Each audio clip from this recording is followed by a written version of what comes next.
Hello everyone, આજે ફરીથી હું એક મારી નવી રેસીપી લઈને તમારી સાથે આવી ગઈ છું. તો આજે આપણે બનાવીશું એકદમ રસીલું એવું કેળાનું શાક બનાવીશું. આ શાક એટલું ટેસ્ટી લાગે છે ને કે એકના બદલે 2 રોટલી વધારે ખવાઈ જશે, અને આ ગરમીમાં તો આ શાક બહુ જ સરસ લાગશે. તો એના માટે હજી સુધી જો ચેનલને સબસ્ક્રાઈબ ના કરી હોય તો સબસ્ક્રાઈબ કરી દેજો, અને બાજુમાં બેલ આઇકોન છે એને પ્રેસ પણ કરી દેજો. તો ચાલો આપણે કેળાનું શાક બનાવીએ. તો એના માટે અત્યારે મેં 3 મીડિયમ સાઇઝના કેળાને આ રીતે કટ કરીને રાખી લીધા છે. અને આ શાક આપણે ડુંગળી, લસણ કે ટમેટાં કંઈ જ ઉપયોગ કર્યા વગર બનાવવાના છે. તો એના માટે સૌથી પહેલાં એક પેસ્ટ તૈયાર કરીશું. આપણે 1 ચમચી આપણે લાલ મરચું પાવડર લેવાનો છે. તીખાશ તમને ગમે એ પ્રમાણે તમારે મરચું પાવડર લેવાની છે. ત્યાર પછી 1 ચમચી ધાણા જીરું પાવડર લેવાનો છે. સાથે આપણે અડધી ચમચી હળદર લઈએ છીએ. હવે આની અંદર સ્વાદ પ્રમાણે મીઠું લેવાનું છે. ત્યાર પછી કસૂરી મેથી લેવાની છે 1 ચમચી. હવે આપણે આની અંદર પાણી એડ કરી અને પેસ્ટ તૈયાર કરવાની છે. તો પહેલાં થોડું પાણી એડ કરી અને આ જે મસાલા છે એને પાણીમાં સરસ મિક્સ કરી લેવાના છે.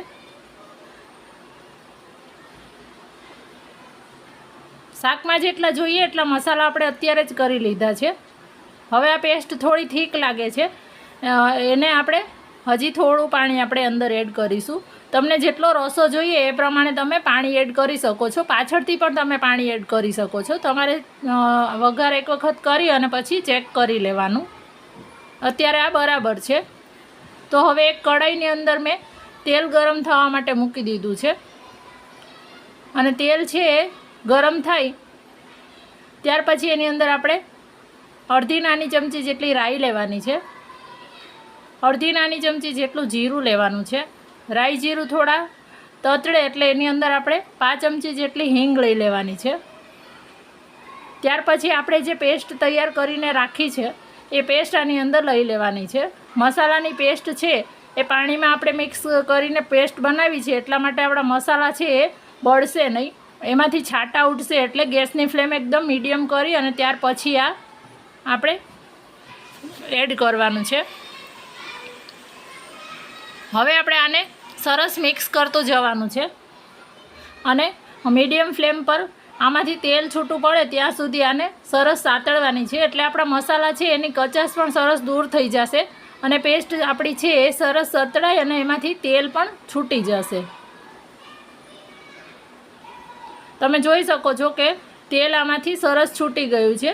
આ ટાઈમે જો તમને આમાં રસો વધારે કરવો હોય તો એક વખત આ તેલ છૂટે ત્યાર પછી આપણે પાણી એડ કરીને ફરીથી એમાં કન્સિસ્ટન્સી સેટ કરી શકીએ છીએ. પછી પાછું એને થોડું ઉકળવા દેવાનું. હવે આપણા જે કટ કરેલા કેળા છે એ આપણે આની અંદર લઈ લઈએ છીએ. જો તમને લસણ ભાવતું હોય તો તમે આની અંદર લસણ પણ એડ કરી શકો છો, પણ અત્યારે આપણે લસણ, ડુંગળી, ટામેટાં કંઈ જ, જ્યારે અમુક વખત એવું બનતું હોય કે ઘરમાં કંઈ જ ના હોય તો એ ટાઈમે તમે અથવા આપણે એવું કંઈ એડ કરેલું ખાવું ના હોય આ ઉનાળામાં, ત્યારે એકદમ સિમ્પલ ને ચટપટું એવું રસકસતું શાક આ એટલું સરસ લાગે છે ને. આને પૂરી સાથે પણ સરસ લાગે છે, ને રોટલી પરોઠા સાથે પણ આ શાક સરસ લાગે છે. તો હવે આને કેળા એડ કર્યા પછી બહુ વધારે વાર સુધી આને કૂક કરવાની જરૂર નથી, કારણ કે કેળા છે એ એકદમ સરસ એની જાતે જ ગળી જશે આ ગરમ ગરમમાં. એટલે 1 મિનિટ જેવું આને સાતળ્યું છે, અને ત્યાર પછી હવે આપણે આ ગેસ બંધ કરી દઈશું.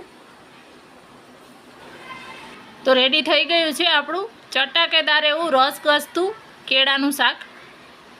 કોને કોને ખાવાનું મન થઈ ગયું આજે જ બનાવી દેજો, અને કોમેન્ટમાં મારી સાથે તમારા રિવ્યૂ પણ શેર કરજો. મને તો ખૂબ જ ભાવે છે. તમને કેવું લાગે?